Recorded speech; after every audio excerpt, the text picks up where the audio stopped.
वृक्षारोपण कार्यक्रमाला उपस्थित लोहा कंधारचे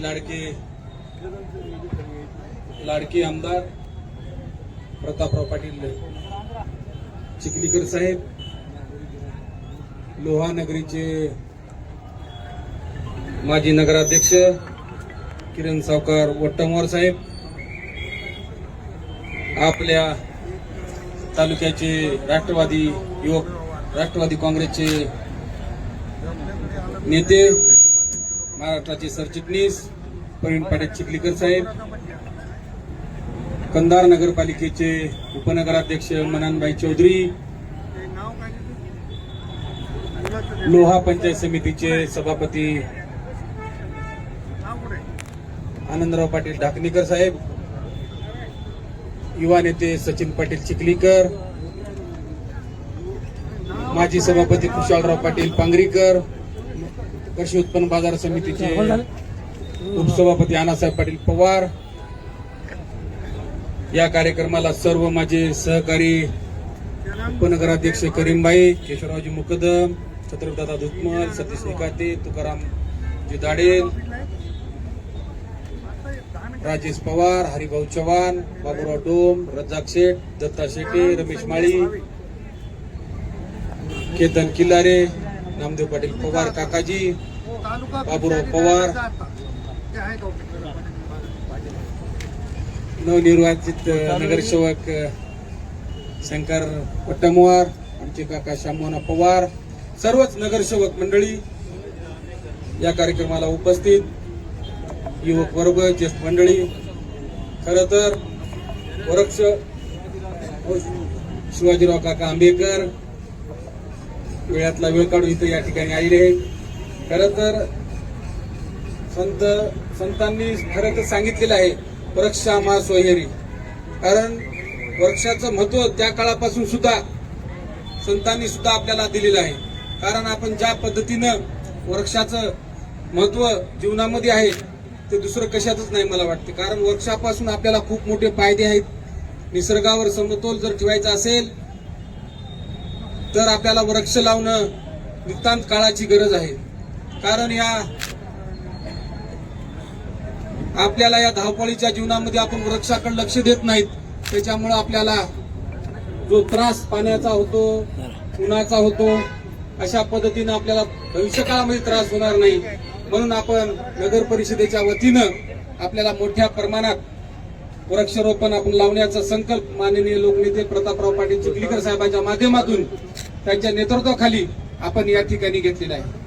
आपल्याला खरं तर महाराष्ट्राचा दुर्दैव म्हणायला लागेल, कारण आपल्याला ज्या माणसाचा वाढदिवस करायचा असतो परंतु आपल्याला ती वेळ, दुःखद वेळ, आपल्याला अजितदादाच्या दुःखद निधनामुळे जयंती करण्याची वेळ आलेली आहे.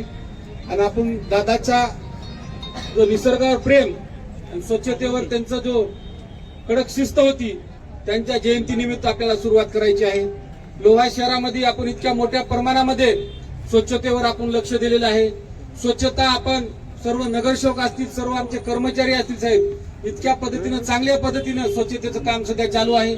आम्ही मार्केटमध्ये व्यापाऱ्यांना सोबत घेऊन गावामध्ये आपल्या घंटागाड्या, स्वतः आमचे कर्मचारी, नगरसेवक, आम्ही स्वतः लोकांना विनंती करालो, व्यापाऱ्याला विनंती करालो आणि आमची घंटागाडी आल्याच्या नंतरच कचरा टाकावा अशी आमच्या सर्वांच्या वतीने विनंती राहणार आहे. त्याच विनंतीला मान देऊन तितक्याच तत्परतेनं गावातील नागरिक सुद्धा तेवढ्याच ताकदीनं आणि तेवढ्याच आमच्या सोबत राहून आमच्या कामाला मोठं प्रोत्साहन देत आहेत.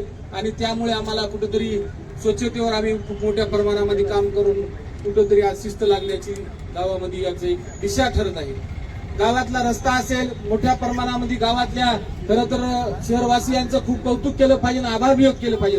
जुन्या गावात जाणारा रस्ता आहे तो गरीब लोकांनी, अत्यंत गरीब लोकांनी सुद्धा रस्त्यासाठी, गावच्या विकासासाठी समोर येऊन स्वतः पुढाकार घेऊन त्यांनी स्वतःचा रस्ता, गावासाठी रस्ता म्हणून त्यांनी गावाला, नगर परिषदेला जागा दान दिलेली आहे.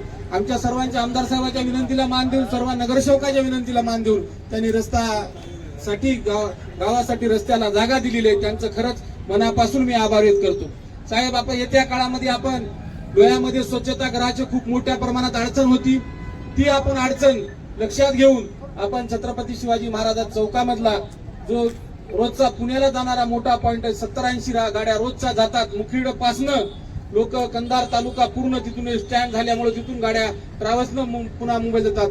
महिलांसाठी खूप मोठ्या अडचणीचा विषय होता, तो हातावर घेऊन तुमच्या साक्षीनं त्या ठिकाणी आपण उद्घाटन केलेलं आहे. आणि एक चांगल्या प्रकारचं स्वच्छतागृह नांदेड जिल्ह्यात आपल्या लोह्यासारखं करायचं म्हणून असं लोकांनी म्हणलं पाहिजे, अशा पद्धतीचं काम त्या ठिकाणी सुरुवात आहे. आज ह्याच बाजूला आपल्या बसस्टँडला खूप इथं परिसरामध्ये आपल्याला अडचण येईल भविष्य काळामध्ये, म्हणून त्या ठिकाणी आम्ही बसस्टँडच्या बाजूला इकडे नवीन रस्ता झाला जो तशी बँडसीच्या बाजून गेलेला आहे, त्या ठिकाणी सुद्धा एक मंजूर केलेलं आहे. ते भविष्य काळामध्ये आपल्याला 4-8 दिवसांमध्ये त्याचं बी उद्घाटन करून आपल्याला काम करायचं. 10 जवळपास आम्ही स्वच्छतागृह लोह्यामध्ये केलेले.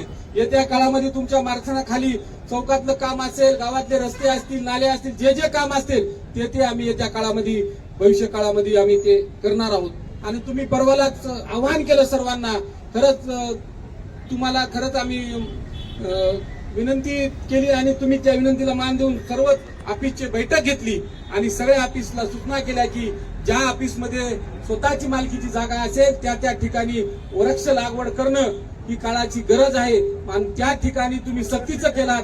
तहसीलदार साहेब असतील, पीडीओ असेल, आपले एसडीओ साहेब असतील, पोलीस स्टेशन असेल, ज्या ऑफिसमध्ये असतील त्या ठिकाणी झाडं लावण्याचं काम, वृक्ष लावण्याचं काम आपल्याला येत्या काळामध्ये करायचं आहे. लोहा नगर परिषदेतून जितके झाडं पाहिजेत तितके झाडं नगर परिषद लोहा आणि आपल्याला ऋतू फाउंडेशन नांदेड यांच्या वतीनं आपल्या ऋतू फाउंडेशनने आपल्याला झाडाची कमतरता पडू देणार नाही. सेवाभावी संस्थेने त्यांनी सुद्धा पुढाकार घेतलेला आहे. जे झाड तुम्ही मागताल ते झाड देण्याचं काम नगर परिषद लोहा करेल. आणि जिथं जिथं आपल्या झाडाची आवश्यकता आहे, आमदार साहेबांनी घोषणा केली जवळपास 1.5 लाख झाडं लावण्याचा जो संकल्प आहे ते सर्वांनी ती चळवळ उभा करून सर्वांनी नगर परिषदेला सहकार्य करावे अशी नम्र विनंती करतो. आणि आम्हाला आमदार साहेबाला एक विनंती आहे, चौकामध्ये आम्हाला ते बसस्टँडचा जो विषय आहे, चौकामधला एक थांबा छोटूसा त्या ठिकाणी एसटीच थांबा ते देण्यासाठी महिलांसाठी खूप अडचण विषय आली आणि तिथं उन्हामध्ये उभा टाकावा लागले. त्या ठिकाणी थांबा देण्याचं काम करावी ही नम्र विनंती करतो. येत्या काळामध्ये आपल्याला चिखलीकर साहेबांच्या माध्यमातून खूप मोठ्या प्रमाणामध्ये आपल्याला विकास कामाची घोडदौड येत्या काळामध्ये करायची आहे. आपल्याला स्ट्रीट लाईटचा विषय असेल, जवळपास लोह्यामध्ये साहेब 2000 स्ट्रीट लाईटचे पोल होते, जवळपास 1700-1800 पोल बंदच होते जवळपास 5 वर्षापासून. येत्या काळामध्ये आपण चालू करण्याचं काम या ठिकाणी आपण या तुमच्या माध्यमातून केलेलं आहे. जवळपास 30-40 वर्षापासून जे बसस्टँडचा बाजून जाणारा रस्ता होता, तुमच्या मार्गदर्शनाखाली आम्ही ते पूर्ण तत्वास नेण्याचं काम, इतक्या मोठ्या इतक्या 3-4 वार्डाचा विषय तो एक बायपास म्हणून आपण भविष्य काळामध्ये उदय असेल. इतक्या मोठ्या प्रमाणात विकास कामं भविष्य काळामध्ये आणि होणारच आहेत. लिंबोटीची पाईपलाईनचं पाणी पुरवठा असेल, त्या भागात ज्या वेळेस आपण ते कामाचं काम साहेब मार्गदर्शनाखाली ते पूर्ण करण्याचं ठरलेलं आहे. आपल्याला आमदार साहेबांनी आम्ही त्या दिवशी शिक्षकांना सुद्धा आम्ही विनंती केली, मुख्याध्यापकांना सर्वांना बोलून घेतलं आणि तुमच्या शाळेमध्ये जे जिथं रिकामी ग्राउंड असतील त्या ठिकाणी सुद्धा वृक्ष लागवड करण्याचं विनंती केलेली आहे. जर आपल्याला भविष्य काळामध्ये आम्ही दुसरा एक ठराव घेणार आहोत, जर आपल्या बांधकाम परवाना जर घ्यायचा असेल, नगर परिषदेतून 2 झाडं लावल्याशिवाय घरासमोर आम्ही बांधकाम परवाना सुद्धा देणार नाही. येत्या काळामध्ये आम्ही ते पण ठराव घेणार आहोत. आपल्याला वृक्षावर इतकं लक्ष द्यायचे साहेब, आणि स्वच्छता आणि वृक्ष गाव असं एकदम हिरवगार ग्रीन लोहा या पद्धतीनं वाटचाल करील भविष्य काळामध्ये, असा आमचा संकल्प आहे. आम्ही या ठिकाणी संकल्प करून हे झाडं जोपण्यासाठी नुसते लावून वृक्ष लागवड खूप प्रमाणात होतात, परंतु छोटे छोटे झाडं लावून लोक त्याच्यावर लक्ष न देता आम्ही या ठिकाणी मोठे 10-10 फुटाचे झाडं आणून आम्ही त्यांच्यावर लक्ष देण्याचं संगोपन करण्याचं काम लोहा नगरपालिकेच्या वतीनं होणार आहे. त्या ठिकाणी आम्हाला टँकर गरज पडली तर आम्ही टँकरची सुद्धा खरेदी करालो आणि ते एक रस्ता त्या आपल्या टँकरला देणार आहोत आणि त्याचं संगोपन त्या पद्धतीने होणार आहे. भविष्य काळामध्ये आपल्याला तुमच्या मार्गदर्शनाखाली लोह्याची वाटचाल राहणार आहे. लोह्याची टीम, सर्व नगरसेवक, आम्ही सर्व टीम आणि आमचे कर्मचारी असतील नगर परिषदेचे अतोनात चांगल्या पद्धतीने मेहनत घेत आहे आणि लोह्यामधून आपल्याला येत्या काळामध्ये माझं गाव माझी जबाबदारी राहणार आहे. जे मागच्या काळात जे झालं, माझं गाव माझी जागिरी असं न होता माझं गाव माझी जबाबदारी आपल्याला इथून पुढे चालू ठेवायची आहे. तरी मी जास्तीच न बोलता या ठिकाणी सर्वजण आलात आणि याच्या नंतर आमदार साहेबांच्या वतीनं वृक्ष लागवडीचं जे उद्घाटन होणार आहे आणि त्याच्यानंतर आपल्याला जवळपास 2 महिने 3 महिन्याचा प्रोग्राम आहे जे वृक्ष लागवडीचा सुरुवातीचा, तर अजितदादा जयंती निमित्त मी ते कार्यक्रम केलेले आहेत आणि साहेब उपस्थित झाले, त्याबद्दल साहेबांचं खूप मी अभिनंदन करतो.